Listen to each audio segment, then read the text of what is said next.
நான் மீட்டிங் போடுறேன்னு பர்மிஷன் வாங்கிட்டு அவருடைய பஸ்ஸுக்கு முன்னாடி காரு பேண்டு வச்சுட்டு போனால் பேண்டு எவ்வளோ ஸ்பீடில் நடக்குதோ அப்போ தான் பஸ்ஸு போக முடியும். அப்போ இது ரோட் ஷோ ஆகிடுது. ஸோ ரோட் ஷோவுக்கு பர்மிஷன் கொடுக்கலங்கிறப்ப ரோட் ஷோ மாதிரி நடத்துவது தப்புங்கிறப்ப போலீஸ் அங்கேயே நிறுத்தி நீ திரும்பி போ, இல்லைன்னா இதை காலி பண்ணுன்னு சொல்கிறதுக்கு அவங்களுக்கு உரிமை இருக்கிறது.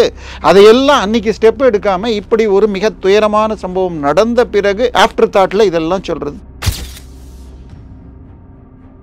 நீங்கள் இந்த எல்லா இவருடைய இது 6வது இடத்துல இவர் நடத்தின இது பேரணி அல்லது கூட்டம்னு சொன்னால் இந்த 5 இடத்துலையும் அங்கே வந்தவன் அங்கேயே முன்னாடி இருந்த மதுரை மாநாடாக இருக்கட்டும் அங்கேயே உட்கார்ந்துருப்பான். ஆனால் இதில் அப்படியே ஏதோ வந்து போகிற மாதிரி ஒரு கலைகள் ஆன்லைனில் நீங்கள் அந்த லைவ் பாட்டின நேரத்தில் இருந்து. ஸோ கரூரில் சம்திங் வாஸ் பிளான்டு. முதலமைச்சர் ராத்திரி 1 மணிக்கு அங்கே போய் சந்தித்தார் அன்றைக்கி 27ஆம் தேதி சம்பவத்தை அன்றைக்கி. ஆனால் ஒரு பத்திரிகை செய்தி சொல்வது அந்த ஸ்பெஷல் ஃப்ளைட் 1 மணி நேரத்துக்கு 8 லட்ச ரூபா வாடகைக்கு போயிட்டு வருதுன்னு சொன்னால் 6-7 மணி நேரம் ஆகும். அதான் முன்னாடி 1 ஹவர் பின்னாடி 1 ஹவர் அங்கே இருக்கிற வெயிட்டிங் டைம்லாம் சேர்த்து அந்த ஃப்ளைட்டை இந்த சம்பவம் நடக்கிறதுக்கு 3-4 மணி நேரம் முன்னாடியே புக் பண்ணப்பட்டதுன்னு ஒரு செய்தி இருக்குது. உங்களுக்கு வேணால் லிங்க் தரேன். ஸோ இது எல்லாமே திட்டமிட்டு சாமி. எனக்கு டெல்லியிலேருந்து வர்ற செய்தி என்ன என்று சொன்னால் அவர்கள் இங்கே இருக்கிற IAS ஆஃபீஸர் எல்லாருமே ஒரு பேட்ச்னு போனால் கிட்டத்தட்ட 100 பேர் ஆல் இண்டியா லெவல்லேருந்து செலக்ட் ஆகி ட்ரைனிங் எடுப்பாங்க. அவங்க வாட்ஸ்அப் குரூப்பில் தமிழகத்தைச் சேர்ந்த 20 IAS ஆஃபீஸர்கள் இந்த ஆட்சியின் முடிவு வந்துவிட்டது அப்படிங்கிற மாதிரி பதிவுகள் காணப்படுகிறது அப்படின்னு அங்கேருந்து செய்திகள் வருகிறது. அதுக்கு மேலே பார்த்தா திரு அமுதா IAS அவர் தான் கிட்டத்தட்ட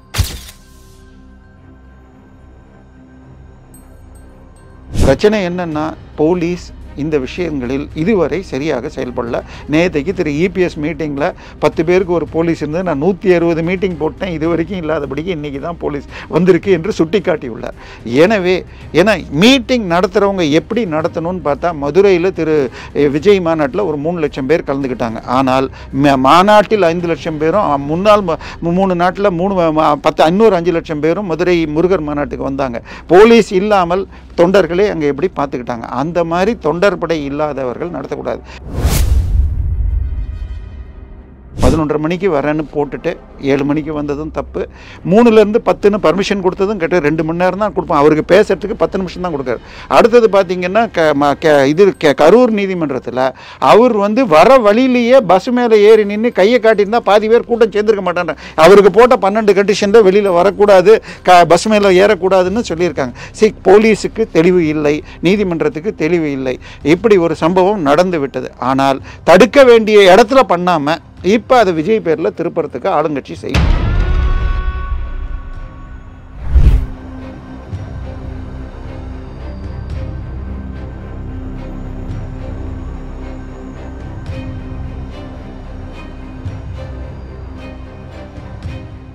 ரியல் ஒன் நேயர்களுக்கு வணக்கம். இன்று நம்மளுடைய நேர்காணலுக்கு அரசியல் விமர்சகரான திரு தேவப்பிரியா அவர்கள் நினைச்சிருக்காங்க. சார் வணக்கம். வணக்கம் சார். இப்போது விஜய் சார் பற்றின கோர்ட்லேருந்து பல கருத்துக்கள் வந்திருக்காங்க. நீதிபதி சொல்லியிருக்காங்க கருத்து அப்படிங்கிறதெல்லாம் தாண்டி நீதிபதி பல காட்டமான பதிவுகளை பதிவிட்டிருக்காங்க.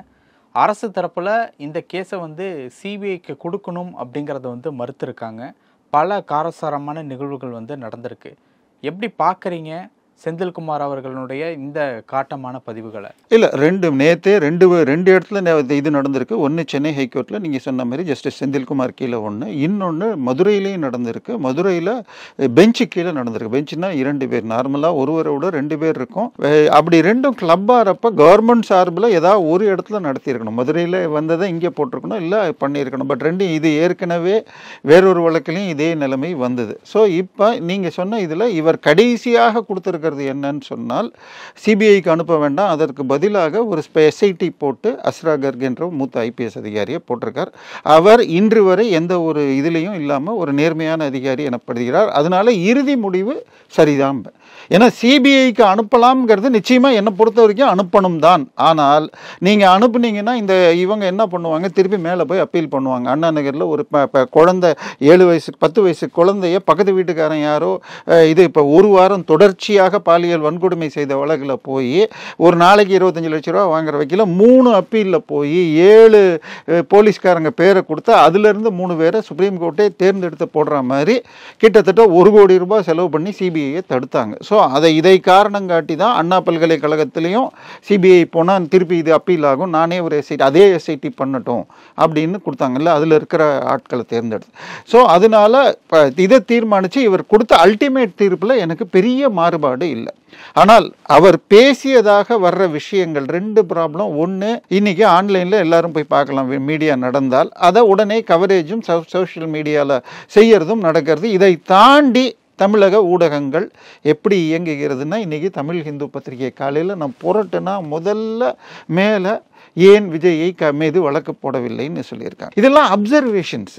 சரி, அதே நீதிமன்றம் மற்ற விஷயங்கள் சொல்கிறதையும் பார்க்கணும்ல. எப்படி ஹைகோர்ட் ஹைவேஸ் என்ட்ரன்ஸில் எப்படி நீங்கள் இது ஸ்டேட் ஹைவேவா சென்ட்ரல் ஹைவேவா அப்படி நேஷனல் ஹைவேவான்னு கேட்ட உடனே ஸ்டேட் ஹைவேன்னு சொன்ன உடனே அப்போ ஸ்டேட் ஹைவேட்டா நோ அப்ஜெக்ஷன் வாங்கியிருக்கீங்களா?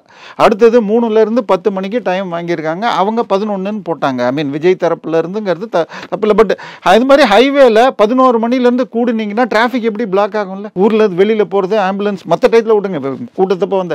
ஸோ இது எல்லாம் யோசிக்காமல், அதாவது இது மெரினா புரட்சின்னு ஆரம்பித்த இடத்துல இருந்து பொது இடத்தில் கூடுவதுங்கிறது ரொம்ப தப்பு. இன்னைக்கு யார் வேணால் எங்கே வேணால் போராட்டம் பண்ண முடியாது. இன்றைக்கி மெட்ராஸில் நீங்கள் போராட்டம் பண்ணணும்னு சொன்னால் அந்த இந்த பாலத்துக்கு அடியில் நேப்பியர் பாலத்திலேருந்து அந்த இதுக்கு ஏற்றாப்பில் மெட்ராஸில் பத்திரிகையாளர் சங்கத்துக்கு ஏற்றாப்பில் அந்த பாலத்துக்கு அடியில் பண்ணுவாங்க, இல்லை வள்ளுவர் கோட்டம். அப்படி இருக்கிறப்ப இந்த மாதிரி இடங்களில் பொதுக்கூட்டம் மாத்திரம் ஏன் கூடணும்? ஸோ இது மிகவும் தவிர்க்க வேண்டிய விஷயம். நிச்சயமாக ஜோசப் விஜய் அவர்கள் நடத்தும் விதம். அடுத்தது, நான் மீட்டிங் போடுறேன்னு பர்மிஷன் வாங்கிட்டு அவருடைய பஸ்ஸுக்கு முன்னாடி காரு பேண்டு வச்சுட்டு போனால் பேண்டு எவ்வளோ ஸ்பீடில் நடக்குதோ அப்போ தான் பஸ்ஸு போக முடியும். அப்போ இது ரோட் ஷோ ஆகிடுது. ஸோ ரோட் ஷோக்கு பர்மிஷன் கொடுக்கலங்கிறப்ப ரோட் ஷோ மாதிரி நடத்துவது தப்புங்கிறப்ப போலீஸ் அங்கேயே நிறுத்தி நீ திரும்பி போ, இல்லைன்னா இதை காலி பண்ணுன்னு சொல்கிறதுக்கு அவங்களுக்கு உரிமை இருக்கிறது. அதையெல்லாம் அன்றைக்கி ஸ்டெப் எடுக்காமல் இப்படி ஒரு மிக துயரமான சம்பவம் நடந்த பிறகு ஆஃப்டர் தாட்டில் இதெல்லாம் சொல்கிறது தப்பு. இதற்கு அடுத்ததாக இதை மிகப்பெரிய அளவில் அரசியலாக்கி விஜயை அரசியல் இதிலிருந்தே நீக்கணும் என்று திமுக திட்டம் போட்டது. ஆனால் அடுத்த நாள் காலையில் அண்ணாமலை போய் கேள்வி கேட்ட பிறகு இது திமுகவிற்கு எதிராக போய்விட்டது. அதாவது போலீஸ் எப்படி சார் 10,000 பேர் அவங்க வருவான்னு சொன்னாங்க, இந்த இடத்துல திரு இபிஎஸ் மீட்டிங் நடந்திருக்கு அப்படின்னு சொன்னப்ப சார் அவங்க ஒரு இபிஎஸ்க்கு வர்ற கூட்டமோ ஜோசப் விஜயை வர பார்க்க கூட்டமோ வேற. இன்னொன்று, நீங்கள் இந்த எல்லா இவருடைய இது 6வது இடத்துல இவர் நடத்தின இது பேரணி அல்லது கூட்டம்னு சொன்னால் இந்த 5 இடத்துலையும் அங்கே வந்தவன் அங்கேயே முன்னாடி இருந்த மதுரை மாநாடாக இருக்கட்டும் அங்கேயே உட்கார்ந்துருப்பான். ஆனால் இதில் அப்படியே ஏதோ வந்து போகிற மாதிரி ஒரு கலைகள் ஆன்லைனில் நீங்கள் அந்த லைவ் பார்ட்னர் நேரத்தில் இருந்து. ஸோ கரூரில் சம்திங் வாஸ் பிளான்டு. யார் என்னங்கிறது நமக்கு தெரியாது. கிட்டத்தட்ட இந்த நிகழ்ச்சி 7 மணிக்கு 7:20லேருந்து 7:30க்குள்ளே நடந்ததுன்னு சொன்னால் 3 மணிக்கு ஈரோட்டை சேர்ந்த ஒரு திமுக காரர் இன்றைக்கு ஒரு இது கும்பகோணம் மகாமகம் போன்ற ஒரு மிகப்பெரிய நிகழ்ச்சி நடக்க இருக்கிறதுன்னு ட்வீட் போட்டார். அந்த ட்வீட்டு 29ஆம் தேதி வரைக்கும், 27ஆம் தேதி இந்த சம்பவம் நடந்தது, 29ஆம் தேதி வரைக்கும் அந்த ட்வீட் இருந்தது. 29 காலையில் நான் ஸ்க்ரீன்ஷாட் எடுத்திருக்கேன். நேற்றுக்கு போய் ஓப்பன் பண்ணால் ரிமூவ் பண்ணப்பட்டிருக்கு. இருக்கு நேற்றைக்கு போனால் அது ரிமூவ் பண்ணப்பட்டிருக்கு. ஸோ இப்படி ஒரு சம்பவம் நடக்க போகிறது அப்படின்னு அவரும் செந்தில் பாலாஜியோட அந்த நபர் இருக்கும் ஃபோட்டோலாம் அவருடைய இதுலேயும் இருக்குது. ஸோ இப்படிப்பட்ட விஷயங்கள் திமுக, அதாவது இவ்வளோ பெருசாக பண்ணாட்டியும் ஏதோ நம்ம பற்றி பேசினா செருப்பு எடுத்தாரு. ஏன்னா செருப்பு எறியறதை பற்றி செந்தில் பாலாஜியை கேட்ட உடனே அது கவனத்தை ஈர்ப்பதுக்கு. அப்போ செந்தில் பாலாஜி முன்னாடி செருப்பு எடுத்தாலும் அதை ஒத்துப்பாரா? இதெல்லாம் என்ன பேச்சுகள்னு நமக்கு தெரியல. ஸோ நீதிமன்றம் நேற்றுக்கு 2-3 விஷயங்கள் பேசியது. ஒன்று இவருக்கு தலைமை பண்பு இல்லை. இன்னொன்று, இவர் பஸ்ஸில் போய் யாரோ 2 பேர் மோதி கீழே விழுந்தாங்க, அதனால அந்த பஸ்ஸை சீஸ் பண்ணுங்கிறார். சார், ஒரு நீதிபதிக்கு ஒருத்தரை அரெஸ்ட் பண்ணுன்னு சொல்கிறதுக்கு உரிமையே கிடையாது. இது அரெஸ்ட் பண்ணலாமா இல்லையாங்கிறதை முடிவு செய்ய வேண்டியது ஐஓ. இன்னொன்று, இந்த விஷயத்தில் வழக்கு போட்ட தன்மை. இப்போ கம்ப்ளைண்ட் கொடுத்தா தான் போடணும். இப்போ கம்ப்ளைண்ட்டை யார் கொடுக்கணும்? பாதிக்கப்பட்ட பொதுமக்கள் கொடுக்கணும். ஆனால் அந்த ஊர் இன்ஸ்பெக்டர் தன்னுடைய பேரில் போட்டுட்டு ஒரு பேச்சுக்கு அவர் பேர் கவாஸ்கர்னு வச்சுக்கோங்க புரியறதுக்கா, கவாஸ்கர் இது இப்போ போலீஸ் இன்ஸ்பெக்டர் அந்த காவல் நிலையம் அவரே எழுதி கொடுத்துட்டு அவரே போட்டிருக்கார். ஸோ இது எல்லாம் இது வந்து ஒரு ஊடகவியலாளர் அரெஸ்ட் பண்ணுறப்ப எல்லாமே போலீஸ்காரங்களை வச்சு கேஸ் போட்டாங்க. இது மாதிரி நடந்திருக்கு. இப்போ அதே போலீஸை வச்சு விசாரணை செய்தால் வராது, நாங்கள் அப்பீலுக்கு போவோம் அப்படின்னு சொல்லி அந்த எதிர்த்தரப்பு, அந்த வழக்க நேதைக்கு செந்தில்குமார் வழக்கில் வந்த அந்த எதிர்த்தரப்பு பேட்டி கொடுத்துருக்கு. இன்னொன்று, திரு செந்தில்குமார் மற்றும் இதற்கு முன்னால் திரு செந்தில் பாலாஜி வழக்கில் 2 நீதிபதிகள் ஒரு தீர்ப்பு கொடுத்து அப்புறம் 3வது நீதிபதி வந்து தான் போச்சு. அந்த 2வது நீதிபதியான நிஷா பானு என்பவர் ஸ்பிளிட் வெர்டிக்ட் கொடுத்து, இது வந்து ஹெர்பியஸ் கார்பஸ், அதாவது அவர் எங்கே இருக்காருன்னு தெரியல அப்படின்னா எனக்கு அவரை அழைத்து வரும் மனுன்னு பேர். ஹெர்பியஸ் கார்பஸ்னா எங்கே இருக்கு, அதாவது தலைமறைவாக இருக்கிறார், போலீஸ் அரெஸ்ட் பண்ணிட்டு போயிட்டு எங்கே இருக்காருன்னு தெரியாமல் வச்சிருந்தால், அதாவது வாரண்டே கொடுக்காம, அப்போ இதை போட முடியும். ஆனால் இவர் ஹாஸ்பிட்டலில் இருக்காரு. தமிழகத்தின் திமுக அமைச்சரவையே அங்கே தான் இருந்தது. ராத்திரி 2 மணிக்கு திரு துணை முதலமைச்சர், அன்னைக்கு துணை முதலமைச்சர் ஆகவில்லை, திரு உதயநிதி ஸ்டாலின் பிளஸ் 2 துணை முதலமைச்சர் ஆகவில்லை, இல்லை திருப்பி ரிலீஸ் ஆன பிறகு தானே வந்தார் செந்தில் பாலாஜி முதல் கைது. ஓகே. செந்தில் அப்ப அன்னைக்கு கூட போன போது அவரோடு தன்னுடைய சூப்பர் நிழல் முதலமைச்சர்கள் 2 தம்பிகளை வேற அழைச்சிட்டு போனார். சோ அப்ப அவர் எங்க இருக்காருன்னு டிவியில லைவ் ஓடிட்டு இருக்கு. ஆனால் ஹைகோர்ட்ல போய் ஹெர்பியஸ் கார்பஸ் போடப்பட்டு இன்னைக்கு அந்த நிஷா பானு இப்பொழுது கேரளாக்கு டிரான்ஸ்ஃபர் செய்யப்பட்டுள்ளார். அதாவது இந்த மாதிரி தவறான சில நடைமுறையில் அவருடைய நேர்மை இல்லை என்றால் உச்சநீதிமன்றம் இந்த மாதிரி நேரத்தில் ஸ்டெப் எடுக்கும். இப்போ இதே திரு செந்தில்குமார் நீதிபதி அவர்கள், நான் திருப்பி சொல்லிட்டேன், தீர்ப்புல தவறு எனக்கு பெரிய பிரச்சனை இல்லை, ஆனால் இந்த அப்சர்வேஷன்ஸில் அவர் செய்துள்ளது, ஏன்னா ஏற்கனவே டாஸ்மாகில் உங்களுக்கு இடி கிதாப்பில் முதல்ல ஸ்டே கொடுத்த உடனே இதை எல்லோரும் விமர்சித்தவுடன் அவர் அந்த வழக்கிலிருந்து விலகி கொண்டு வேற பெஞ்சுக்கு மாறிச்சு. ஸோ இந்த மாதிரி இதே திரு செந்தில்குமார் அவர்கள் திராவிட செயல்னு ஒருத்தன் அரக்கோணத்தில் ஒரு மாணவியை, அவனுக்கும் டைவர்ஸ் வரல அவளுக்கும் டைவர்ஸ் ஆனால் வச்சுக்க 2வது மனைவியாக வைத்து கொண்டிருந்த வழக்கில் அவனை திமுக அமைச்சருடைய பிஏக்கெல்லாம் கூட்டிகிட்டு போய் பங்கு போட்டான் என்ற வழக்கில் வந்தப்போ அவனுக்கு ஜாமீன் கொடுக்குறப்ப என்னன்னா, இப்போ சாதாரணமாக ஜாமீன் போடணும்னா டெய்லி போய் கையெழுத்து போடணும்னு வரும். நேற்றுக்கு யாரோ ஒரு வழக்கில் பார்த்தேன், ஃபெலிக்ஸ் வழக்கில் காலையில் மாலையில் 2 முறை போய் போலீஸ் ஸ்டேஷனில் போடணும். அப்போ அவர் வேலையே செய்ய முடியாது. ஏன்னா போலீஸ் ஸ்டேஷன் நீங்கள் கையெழுத்து போடணும்னா எஸ்ஐ வரணும், இல்லை இன்ஸ்பெக்டர் வரணும்னு 2 மணி நேரம் உட்கார வைப்பாங்க. மாலை வேறுன்னு சொன்னால் எத்தனை மணி ஆகும்னு தெரியாது. ஸோ இந்த மாதிரி ஒரு கண்டிஷன் கூட இல்லாமல் திரு செந்தில்குமார் அப்போ பெயில் கொடுத்தார். இப்பயே நான் சொல்கிறேன், நீதிபதியை விட தமிழக போலீஸ் என்ன செய்யுதுன்னு தான் இருக்குது. அடுத்தது இப்போ ஒரு இவரை போட்டிருக்காங்க, அதாவது முதலமைச்சர் ராத்திரி 1 மணிக்கு அங்கே போய் சந்திச்சார் அன்னைக்கு 27ஆம் தேதி சம்பவத்தன்னைக்கு. ஆனால் ஒரு பத்திரிகை செய்தி சொல்வது அந்த ஸ்பெஷல் ஃப்ளைட் 1 மணி நேரத்துக்கு 8 லட்ச ரூபா வாடகைக்கு போயிட்டு வருதுன்னு சொன்னால் 6-7 மணி நேரம் ஆகும். அதான் முன்னாடி 1 ஹவர் பின்னாடி 1 ஹவர், அங்கே இருக்கிற வெயிட்டிங் டைம் எல்லாம் சேர்த்து அந்த ஃப்ளைட்டை இந்த சம்பவம் நடக்கிறதுக்கு 3-4 மணி நேரம் முன்னாடியே புக் பண்ணப்பட்டதுன்னு ஒரு செய்தி இருக்குது, உங்களுக்கு வேணால் லிங்க் தரேன். ஸோ இது எல்லாமே திட்டமிட்டு செய்யப்பட்டதாங்கிற பயம் வருகிறது. அடுத்தது இன்னொரு நீதிபதியை, ஓய்வு பெற்ற நீதிபதியை போட்டிருக்காங்க. இதையும் கூட அந்த வழக்கு போட்ட அருணா ஜெகதீசன் அவர்களை போட்டது. இப்போ இந்த நீதிபதிகள் மேலே ஒரு விஷயம் சொல்லுவாங்க, அதாவது ஒரு முன்னாள் நீதிபதியை கேரளா கவர்னராக போட்டாங்க மோடி அரசு, அதுக்கப்புறம் ஒரு முன்னாள் நீதிபதியை எம்பியாக போட்டாங்க, ராஜ்யசபா எம்பியான்னு. ஆனால் அதையெல்லாம் விட ஓய்வு பெற்ற நீதிபதிகளுக்கு இந்த நீதிபதி கமிஷனு அடுத்தது இப்போ வழக்குகளில் ஸ்பெஷல் அட்வொகேட் ஜெனரல்னு சொல்லிட்டு போடுவாங்க. உதாரணமாக சிஎஸ்ஐ சர்ச் விஷயத்தில் தேர்தலை நடத்துறதுக்கு ஒரு நீதிபதிக்கு 10 லட்ச ரூபா சம்பளம்னு 9 மாதமாக சம்பளம் வாங்கிட்டு இருக்காங்க 2 நீதிபதிகளுக்கு. இன்னொரு வழக்கில் பார்த்தீங்கன்னா இது ஏதோ ஒரு மடத்துடைய சொத்துக்களை திரு அப்பாவுடைய ஊரில் அந்த மடத்துக்கு 3000 ஏக்கர் சொத்து இருக்குது, அது ஆக்கிரமிப்பில் இருக்கிறது அப்படிங்கிற வழக்கில் நீதிபதி கலந்து கொள்ளும் ஒரு நாளைக்கும் அவருக்கு 1 லட்ச ரூபா சம்பளம், 2 நீதிபதிகள் அப்படின்னு போட்டிருக்காங்க. அப்ப நீங்க சொல்றதை வச்சு பார்க்கும்போது இந்த இடத்துல ஏதாவது பணம் கைமாறுதல் நடந்து இல்ல, நீதிபதிகள் அரசாங்கத்தோடு அட்ஜஸ்ட் செய்து கொண்டால்தான் இந்த மாதிரி வேலைகள் ஓய்வு பெற்ற பிறகு கிடைக்கும். இப்ப இங்க என்ன நடந்திருக்கு? இப்ப அருணா ஜெகதீசன் அவர்களை போட்டிருக்காங்க. இன்னொன்னு, ஒரு ஓய்வு பெற்ற நீதிபதி பேர்ல கமிஷன் போடுறதுன்னா என்னன்னு நான் சொல்றதை விட தமிழகத்தின் முதல் தேர்ந்தெடுக்கப்பட்ட முதலமைச்சராக இருந்தவர் ராஜாஜி.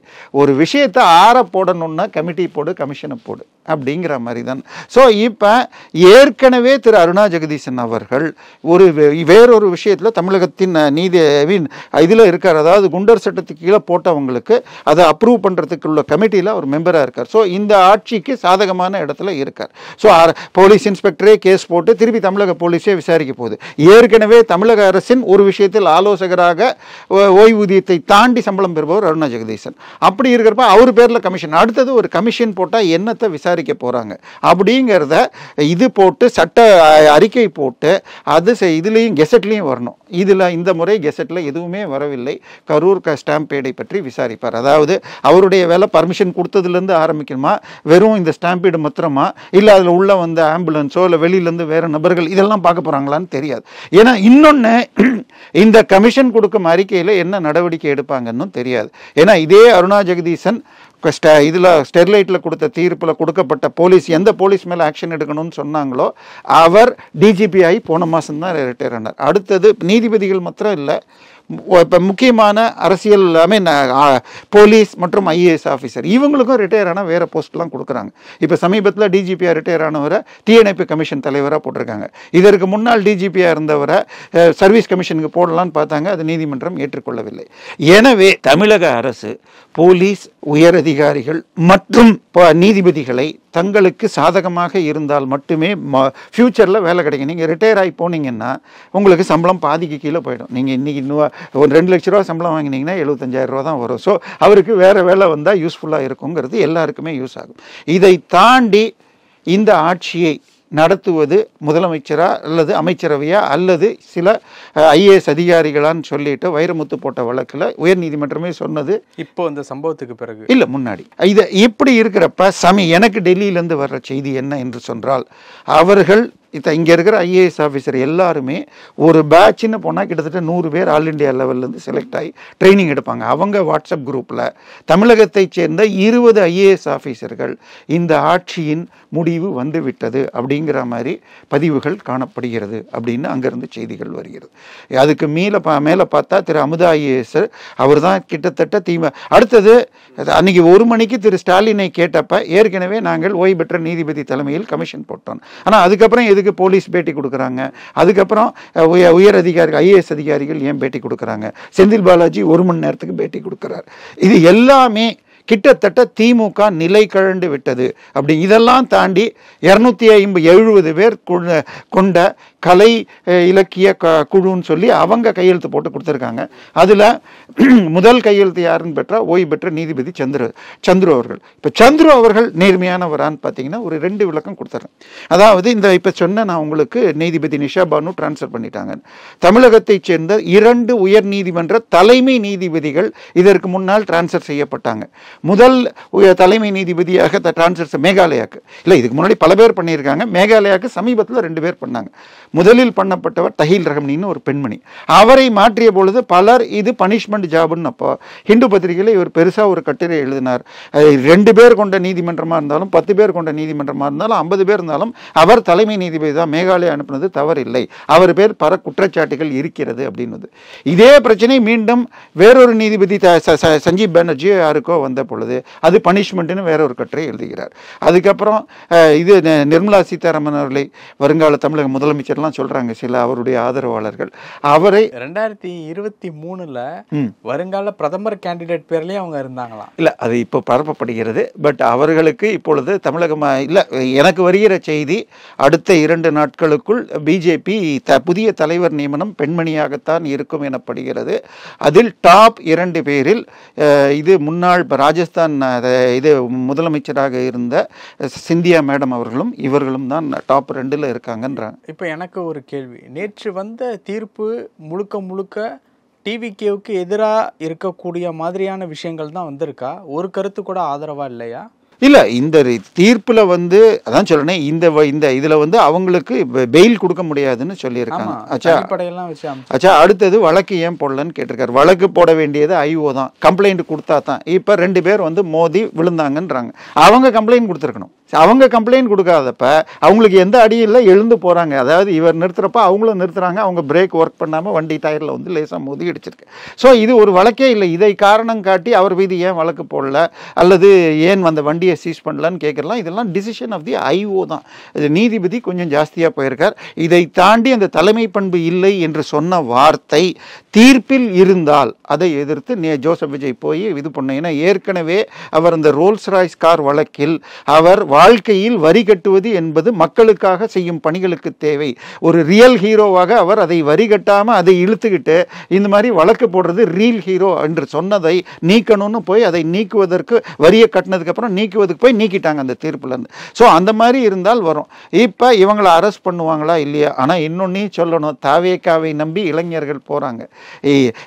இவருங்க எங்கள் 2 பேருக்கும் பெயில் கொடுங்கன்னு சொல்லிட்டு பொதுச் செயலாளர் புஷி ஆனந்தும் அதுக்கப்புறம் பிரச்சார குழு தலைவராக திரு நிர்மல்குமாரும் போனப்ப அங்கே லோக்கல் அவர் அரெஸ்ட் பண்ணிட்டீங்களே எங்களை ஏன் வரீங்கன்னு கேட்குறாங்க. அப்போது இவரை நம்பி போவர்களே அவங்களே காட்டி கொடுக்குறாங்கன்னு ஆகுது.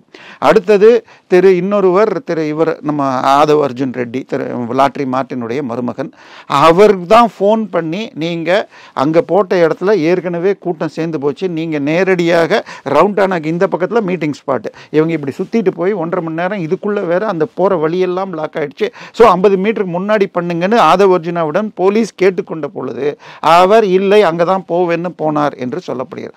ஆனால் இதை போலீஸ் சொல்லியிருக்காங்க. ஆனால் நீங்கள் லைவில் பார்த்தீங்கன்னா ஒரு 2 ஆம்புலன்ஸுக்கு போயிட்டு வர்றதுக்கும் வழி விட்டாங்க. ஸோ அந்த அளவுக்கு இல்லை. பிரச்சனை என்னன்னா போலீஸ் இந்த விஷயங்களில் இதுவரை சரியாக செயல்படல. நேற்றைக்கு இபிஎஸ் மீட்டிங்கில் 10 பேருக்கு ஒரு போலீஸ் இருந்தது, நான் 160 மீட்டிங் போட்டேன், இது வரைக்கும் இல்லாதபடிக்கு இன்றைக்கி தான் போலீஸ் வந்திருக்கு என்று சுட்டி காட்டியுள்ளார். ஏன்னா மீட்டிங் நடத்துகிறவங்க எப்படி நடத்தணும்னு பார்த்தா மதுரையில் விஜய் மாநாட்டில் ஒரு 3 லட்சம் பேர் கலந்துக்கிட்டாங்க. ஆனால் மாநாட்டில் 5 லட்சம் பேரும், முன்னாள் 3 நாட்டில் 5 லட்சம் பேரும் மதுரை முருகர் மாநாட்டுக்கு வந்தாங்க. போலீஸ் இல்லாமல் தொண்டர்களே அங்கே எப்படி பார்த்துக்கிட்டாங்க. அந்த மாதிரி தொண்டர்படை இல்லாதவர்கள் நடத்தக்கூடாது. இன்னொன்று என்ன சொல்கிறாங்க, விஜய்க்கு கூட்டத்தை பார்த்தா ஆசை. சார் இதெல்லாம் இன்றைக்கி நேற்றுக்கு இல்லை. சென்னையில் 30 வருஷத்துக்கு முன்னாடி ஒரு பாக்ஸிங் கிங்காங் தாராசிங் போட்டின்னு டிக்கெட் விற்கலையாம். அப்போ சிவாஜியுடைய மிக நெருக்கமான சின்ன அண்ணாமலை என்பவர் தான் நிகழ்ச்சி ஆராய்ச்சி இது அவர்கிட்ட சொன்னாங்களாம். உடனே என்ன பண்ணாரோ 2 பேரையும் மூர் மார்க்கெட்டுக்கு வர வச்சுட்டு இங்கே தமிழ்நாட்டை சேர்ந்த தாராசிங் கிட்ட, இந்திய ராஜ்ய தாராசிங் கிட்ட நீங்கள் அவர் கூட சண்டை போடுங்க ரோட்டில் அப்படின்னு ஒன்று அவங்க ஏதோ பேசினாங்களாம். அவர் ஹங்கேரிக்காரர், இவருக்கு எதுவும் இவருக்கு தமிழ் தெரியாது. ஆனால் அவங்க சண்டை போட்ட ஹங்கேரி பன்றியே உன்னை விடமாட்டேன் கிளி தேருவேன் என்று சொன்னார்னு அடுத்த நாள் தினத்தந்தியில் வர டிக்கெட் விற்றது. ஸோ டிக்கெட் விற்கிறதுக்காக கூட்டம் சேர்ப்பதுக்கு அட்வர்டைஸ்மெண்ட் பண்ணுறது இதெல்லாம் விளக்கம். ஆனால் 11:30 மணிக்கு வரேன்னு போட்டுட்டு 7 மணிக்கு வந்ததும் தப்பு. 3லேருந்து 10ன்னு பர்மிஷன் கொடுத்ததும் கேட்டு 2 மணி நேரம் தான் கொடுப்போம். அவருக்கு பேசுறதுக்கு 10 நிமிஷம் தான் கொடுக்காரு. அடுத்தது பார்த்தீங்கன்னா கரூர் நீதிமன்றத்தில் அவர் வர வழியிலேயே பஸ் மேலே ஏறி நின்று கையை காட்டியிருந்தா பாதி பேர் கூட்டம் சேர்ந்துருக்க மாட்டாங்க. அவருக்கு போட்ட 12 கண்டிஷனில் வெளியில் வரக்கூடாது, பஸ் மேலே ஏறக்கூடாதுன்னு சொல்லியிருக்காங்க. போலீஸுக்கு தெளிவு இல்லை, நீதிமன்றத்துக்கு தெளிவு இல்லை. இப்படி ஒரு சம்பவம் நடந்து விட்டது. ஆனால் தடுக்க வேண்டிய இடத்துல பண்ணாமல் இப்போ அது விஜய் பேரில் திருப்பறத்துக்கு ஆளுங்கட்சி செய்கிறது. நிச்சயமாக விஜய் பேர்லேயே அன்றைக்கி நான் முதல் முறை நம்ம பேசினப்பே நான் சொன்னேன், விஜய் பேரில் நடத்தப்பட்ட விதத்தில் 60% தப்பு, ஆனால் போலீஸ் தடுக்க வேண்டிய விஷயத்தில் 60% தப்பு இருக்குது. ஆனால் இப்பொழுது நேர்மையான ஒரு அதிகாரி கீழே நேற்றைக்கு கொடுத்துருக்காங்க. அஸ்ரா கர்கை பொறுத்தவரை அவர் மீது இன்று வரை எந்த ஒரு விமர்சனமும் கிடையாது. விசாரணை குழு தானே? ஆமாம், விசாரணை குழு SIT தலைவராக போட்டிருக்காங்க. ஆனால் இதை தாண்டி நாங்கள் CBIக்கு கொண்டு போவோம்னு சொல்லி அந்த வழக்கு போட்டவர்களும் போட்டிருக்காங்க. இதை தாண்டி இனிமேல் அரசியல் கட்சிகள் மீட்டிங் போடணும், என்னென்ன ஏற்பாடுகள் பண்ணணும்னு சொல்லி போலீஸ் ஒரு இதை போடுவாங்க. இதை அனைத்து கட்சியிட்டையும் கொண்டு போறேன்னு சொல்லி இருக்காங்க. திமுகங்கிற கட்சி ஏதாவது இன்வால்வ் ஆயிருக்கா? ஏன்னா திமுகவுடைய கட்சியோட லீகல் டீம் எல்லா காலகட்டத்திலையுமே ரொம்ப ஸ்ட்ராங்கான ஒரு டீம். அவங்க ஏதாவது இன்வால்வ் ஆயிருக்காங்களா? சார், திமுகவுடைய லீகல் விங் ஸ்ட்ராங்கான டீம்னு நீங்கள் சொல்லிக்கிறீங்க. முதலமைச்சர் என்ன சொல்லியிருக்காரு, சேகர் பாபு அவர்கள் அமைச்சரா ஒரு அரசியல்வாதியா அல்லது ஒரு வக்கீலான்னு தெரில, எல்லா கேஸ்லையும் ஜெயிச்சிட்டேன்னார். இன்றைக்கு அவங்க முதல்ல என்ன பண்ணாங்க, கமர்ஷியல் பில்டிங் கட்டுறேன்னாங்க, அதுக்கு ஸ்டே வாங்கினாங்க. உச்சநீதிமன்றம் விசாரிக்கவே மாட்டேன்னாங்க. கல்யாண மண்டபம் கட்டுவேன்னாங்க, எந்த மண்டபமும் கட்டக்கூடாதுன்ட்டாங்க. அதுக்கு அடுத்தது இது இப்படி இருக்கிறப்ப உயர் நீதிமன்றத்திலும் உச்ச நீதிமன்றத்திலும் அப்படி ஒரு குட்டு வாங்கிறது. கருணாநிதிக்கு செலவு வைக்கிற வழக்கு உச்சநீதிமன்றம் எடுத்துட்டு போடுறப்ப செத்து போன தலைவருக்கெல்லாம் செலவு வச்சு துதிப்பாடுறதான் உங்க மக்கள் வரி பணமான்னு பேசியிருக்கு. இதை எந்த தமிழக ஊடகமும் காட்டவில்லை. நீங்க சொல்றது இதுல அவர்களுடைய வழக்கறிஞர் நேற்றுக்கு NR இளங்கோ வந்திருக்கார். மற்றபடி பெரிய வக்கீல்கள் நேற்றைக்கு வைக்கலாம், மேபி இன்னும் டெல்லியிலேருந்து எல்லாருமே இப்போ இந்த டயத்தில் தசராவில் இருப்பாங்க. நம்ம அதுக்கு தான் 1 நாள் 2 நாள், அங்கெல்லாம் இந்த 1 வாரமும் தசரா என கொண்டாடுவார்கள். அதனால இல்லாமல் இருக்கலாம். ஆதவ் அர்ஜுனா கபில் சிபலை பார்த்து பேசிவிட்டு இதில் போய் உத்தரகாண்டில் டேராடூனில் நடக்கிற பாஸ்கெட் பால் மீட்டிங்கில் பிஜேபி முதலமைச்சரோடு சேர்ந்து கலந்து கொண்டிருக்கிறார். ஸோ இதெல்லாம் பெரிய மாற்றங்கள் வரும். நீதிமன்றத்தில் விஜய் பேரில் சொல்லப்பட்ட தகவல்கள் தீர்ப்பில் இருந்தால் அதை எதிர்த்து விஜய் போக வேண்டியிருக்கும். பல விஷயங்கள் பேசணும். நேரத்துக்கு ரொம்ப நன்றி சார்.